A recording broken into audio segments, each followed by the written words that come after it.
अस्सलाम वालेकुम नाज़रीन, कैसे हैं आप सब लोग। उम्मीद है इंशाल्लाह आप सब खैरियत से होंगे। आज मैं आपके साथ बहुत अच्छी सी रेसिपी लेकर आई हूँ।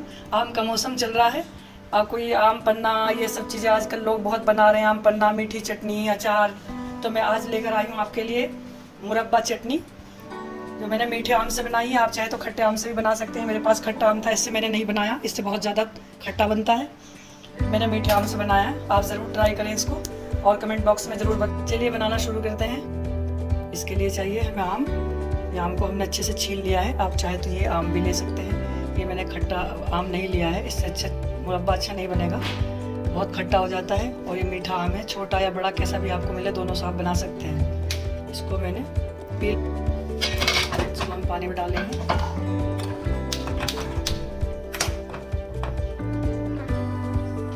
आम हमारे गल चुके हैं, अच्छे से सॉफ्ट हो गए हैं। अब हमने अपना चूल्हा ऑफ कर दिया है। अब इसको हम अच्छे से मस लेंगे, पानी निकालना है हमको। कोई लोग ये जो इसके अंदर की गुठली है इसको भी अच्छा समझते हैं, इसको भी डाल लेते हैं साथ में। इसको चूसना बड़ा अच्छा लगता है।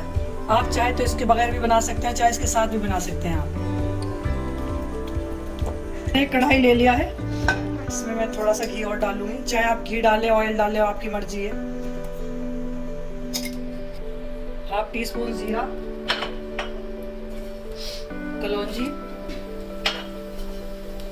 सौंफ, ये हम डालेंगे प्याज का पेस्ट। 1 से 1.5 चम्मच मैंने प्याज का पेस्ट डाला है। ये जिंजर गार्लिक और मिक्स हुआ हुआ है पेस्ट, ये मैंने वो डाल दिया है। और डालेंगे नमक अपनी स्वाद के अनुसार डालेंगे। आप भी मिर्च बहुत कम डालनी है, 1/4 स्पून डालना है, इससे ज़्यादा मिर्च अच्छी नहीं लगेगी। हल्दी हाफ टी स्पून, 1 टीस्पून धनिया पाउडर, फिर डालेंगे हम चारों मगज 1 टीस्पून डालेंगे इसमें हम। मैंने शक्कर लिया है, आम के बराबर ही मैंने शक्कर लिया है, जितना वेट उसका था। आप जितना आपके पास आम हो उसी हिसाब से आप शक्कर लें। ये मैंने कच्ची शक्कर लिया है। हमारे एरिया में कच्ची शक्कर से ज़्यादा पसंद करते हैं लोग बनाना। आप चाहें तो आप चीनी से भी बना सकते हैं। अब इसमें डालेंगे शक्कर।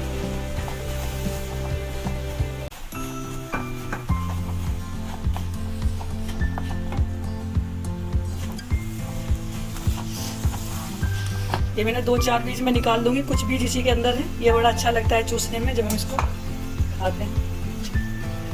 डालेंगे इसमें आम जो हमने उबाल कर रखा था, थोड़ा सा कटा हुआ नारियल। महीनों के हिसाब से भी खराब नहीं होता। आप इसको कांच के जार में भर के लंबे टाइम तक रख सकते हैं। माशाल्लाह हमारे बहुत ही अच्छा मुरब्बा चटनी बनकर तैयार है। हमारा मुरब्बा चटनी बनकर तैयार हो गया माशाल्लाह से। चूल्हा ऑफ कर रहे हैं हम। लीजिए माशाल्लाह से हमारी मुरब्बा चटनी बनकर तैयार है और इसको ज़रूर ट्राई करें। प्लीज़ अगर मेरा वीडियो पसंद आए तो लाइक और शेयर ज़रूर करें और कमेंट बॉक्स में ज़रूर बताया करें कि आपको कैसा लगा है। प्लीज़ आपका लाइक हमारे लिए बहुत अहमियत रखता है। आप ज़रूर लाइक करें और शेयर ज़रूर करें। और अगर आप मेरे चैनल पर नए हैं तो चैनल को सब्सक्राइब करें और बेल के आइकन को भी प्रेस करें। नेक्स्ट वीडियो में मिलते हैं इंशाल्लाह। तब तक के लिए अल्लाह हाफिज़।